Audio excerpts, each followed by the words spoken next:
Bismillahirrahmanirrahim. Assalamu alaikum dear students. How are you? I hope you'll be fine. This is New Oxford Modern English Book 8 chapter number 4 extreme weather. यहाँ पर आज हम करने वाले हैं इसके वर्ड मीनिंग्स, तो वीडियो एंड तक देखिएगा। इंशाल्लाह आपके लिए काफ़ी काम की साबित होने वाली है।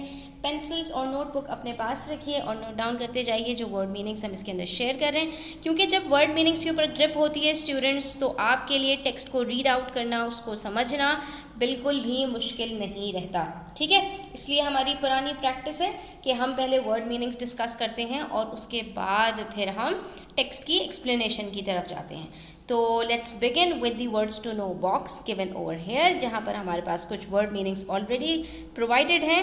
नेक्स्ट फिर हम जो है वो इसके अंदर और जो डिफ़िकल्ट वर्ड्स आपके लिए हो सकते हैं उसके मीनिंग्स भी शेयर करेंगे। ठीक है, सबसे पहले बात कर लेते हैं एक्सट्रीम वेदर की। तो वेदर का मतलब तो मौसम होता है जो एक ही दिन में कई तरह से रुख बदलता है, और एक्सट्रीम का मतलब होता है किसी चीज़ में शिद्दत हो, कोई चीज़ इंतहाई यानी अपनी इंतहा को पहुंच जाए। इंतहा का मतलब क्या है कि अपनी जो नॉर्मल पेस है उससे आगे निकल जाए।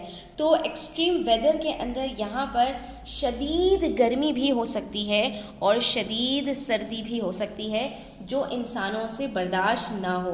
तो आप में से कुछ लोगों का अगर नॉर्दर्न एरियाज़ के अंदर जाने का इत्तेफाक हुआ हो तो आपने देखा होगा वहाँ पर कि हमारे पास कभी कभी इतनी ज़्यादा सर्दी पड़ती है कि हमारे लिए नाकाबिले बर्दाश्त हो जाती है। तो इसके अंदर हम इन्हीं चीज़ों के बारे में डिस्कस करेंगे कि दुनिया में क्या क्या चीज़ें हैं, फैक्टर्स हैं कि जिसकी वजह से इस तरह के वेदर्स हैं और इसके क्या इम्पैक्ट्स हैं और इसको किस तरह से मेजर किया जाता है और कौन कौन से इलाकों के अंदर इस तरह का वेदर होता है और क्या वहाँ पर ज़िंदगी मुमकिन है या नहीं है। तो ये सारी चीज़ें डिटेल से हम इसके अंदर डिस्कस करेंगे।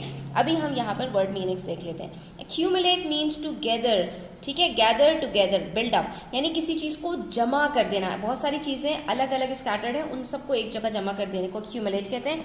एडवर्सली, नेगेटिवली, किसी चीज़ का negative impact. Biome, a large naturally occurring community of flora and fauna occupying a major habitat, forest और tundra.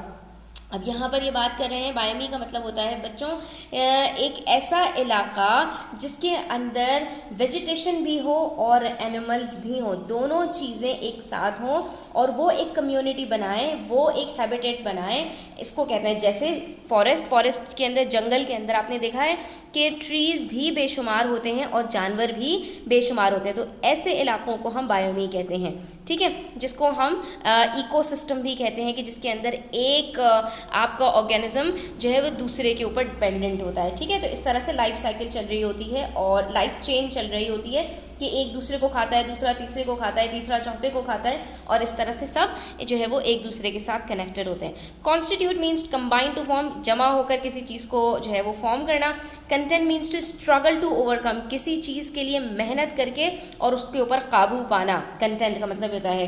Desalination plant, a large processing place where salts are extracted from sea water to make it into drinking water. Desalination कहते हैं, salination basically salt से है students. D का मतलब लगा दिया तो इसका मतलब है कि सॉल्ट निकाल देना। डिसैलिनेशन का मतलब पानी, जो नमकीन पानी है उसमें से नमकियात को निकाल दिया जाए ताकि वो पीने के काबिल, इस्तेमाल के काबिल बन सके। ठीक है, तो सिंपल मतलब है समंदर के पानी को पीने के काबिल बना देने का जो प्रोसेस है उसको हम डिसैलिनेशन प्लांट कहते हैं। यानी वो मशीनरी जो यूज़ की जाती है, जो प्लांट्स लगाए जाते हैं इस काम के लिए, that is desalination plant. Devastation, great destruction और डैमेज, बहुत बड़ी तबाही। ड्रास्टिक, एक्सट्रीम, बहुत शदीद। ड्रेंच्ड, वेट, थॉरली सोक्ड, किसी चीज़ को भिगो देना। Eco drones, unmanned flying vehicles that are used by researchers and scientist to help improve understanding of what is happening in the natural world. ठीक है, इको ड्रोन्स क्या हैं? जैसे आपने देखे होंगे ड्रोन्स अब तो बहुत कॉमन हो गए हैं, जिसको हम कैमरा के तौर पर भी यूज़ करते हैं कि ड्रोन्स छोटे छोटे से फ्लाइंग हमारे पास प्लेन्स या हेलीकॉप्टर्स की तरह से होते हैं, जिसको आप कहते हैं टॉय के तौर पे उसको यूज़ किया जा रहा होता है और जो है वो उससे आप सब जगह की जो है वो फिल्म कर रहे होते हैं, कैमरा के तौर पे उसको यूज़ कर रहे होते हैं। तो यहाँ पर भी जो फ्लाइंग व्हीकल्स की बात कर रहे हैं कि जो रिसर्चर्स और साइंटिस्ट यूज़ करते हैं, किस लिए? ताकि वो डिफरेंट जगहों के मुआयने कर सकें और वहाँ से अपनी रिसर्च उठा सकें, ठीक है। हॉस्टाइल अनफ्रेंडली यानी कि दुश्मनी वाला जिसका बिहेवियर हो या अनफ्रेंडली बिहेवियर हो उसको हम हॉस्टाइल कहते हैं। Inaccessible unable to be reach जहाँ तक पहुँच ना हो, रसाई ना हो। इनन्यूमरेबल, न्यूमरेबल नंबर से है जिसको आप काउंट कर सकें, इनन्यूमरेबल इसका ऑपोजिट है जिसको आप काउंट ना कर सकें। Too many to be counted, often used in exaggeration, किसी चीज़ के लिए आप जब जो है ना एग्जैजरेट कर रहे होते हैं यानी कि बढ़ा चढ़ा कर बात कर रहे होते हैं और कहते हैं कि यानी कि हम किसी चीज़, जैसे हम बात करें स्टार्स की तो वो इनन्यूमरेबल है, हम काउंट नहीं कर सकते कितने स्टार्स हैं दुनिया के अंदर, ठीक है। Leeward, the side that is sheltered from the wind, पहाड़ के दो हिस्से होते हैं बच्चों, तो एक हिस्से के ऊपर बादल इस तरह से अपना पानी बरसाए कि दूसरा हिस्सा खुश्क रह जाए तो उसको हम कहते हैं लीवार्ड, ठीक है। और प्रेसिपिटेशन, हर तरह का पानी जो आसमान से बरसता है उसको हम कहते हैं प्रेसिपिटेशन, ठीक है। रेन हो गई snow, sleet, hail that falls to or forms from condensation, यानी कि चाहे वो बर्फबारी हो, चाहे ओलाबारी हो, चाहे बूंदाबांदी हो, चाहे बारिश हो, तो ये सब जो है प्रेसिपिटेशन के अंदर आते हैं। स्पार्सली, थिनली डिस्ट्रीब्यूटेड और स्कैटर्ड, स्पार्सली मतलब अलग अलग जगहों पर थोड़ा थोड़ा थोड़ा थोड़ा थोड़ा तकसीम हो जाना। थ्राइव, ग्रो और डेवलप वेल, थ्राइव कहते हैं किसी चीज़ का बहुत शानदार तरीके से उगना। Venture, make a dairying journey, खतरनाक और जोखिम सफ़र, ठीक है। वेदर कहते हैं एक्सप्रेसिंग अ डाउट और चॉइस बिटवीन ऑल्टरनेटिव्स, चाहे ये चाहे वो। और वेदर जो ए के साथ है इसका मतलब होता है to endure, to be expose to and affected by weather, ठीक है। वेदर द वेदर एक फ्रेज है, ठीक है, और इसका मतलब क्या होता है किसी मौसम को बर्दाश्त करना या किसी मौसम के का सामना करना। Sleet is ice pellets smaller in size than hail stones occur in cold weather. अब यहाँ पर आपको मैं ये डिफरेंस बता रही हूँ, ये वर्ड्स आपके पास यूज़ नहीं हुए इसके अंदर, लेकिन ये आपके पास यहाँ पर प्रेसिपिटेशन के अंदर यूज़ हुए थे, तो इसके मीनिंग्स आपको पता होने चाहिए कि स्लीट और हेल के अंदर फ़र्क क्या होता है। स्लीट कहते हैं हम ओलाबारी, ज़ालाबारी जो कि सर्दी के मौसम में होती है, जबकि जो हेल है, ओलाबारी जिसको हम कहते हैं, वो आपके पास किसी भी मौसम में हो सकती है। इवन ये कि गर्मियों के मौसम में भी जो ओले बरसते हैं उसको हम हेल कहते हैं। कंटेंट का मतलब मैंने आपको बता दिया, मुकाबला करना। Analyse, examine, study, broke down into components, किसी चीज़ के अज्जा को अलग अलग करके उसका तज्जिया करना, ठीक है, एनालाइज करना किसी चीज़ को।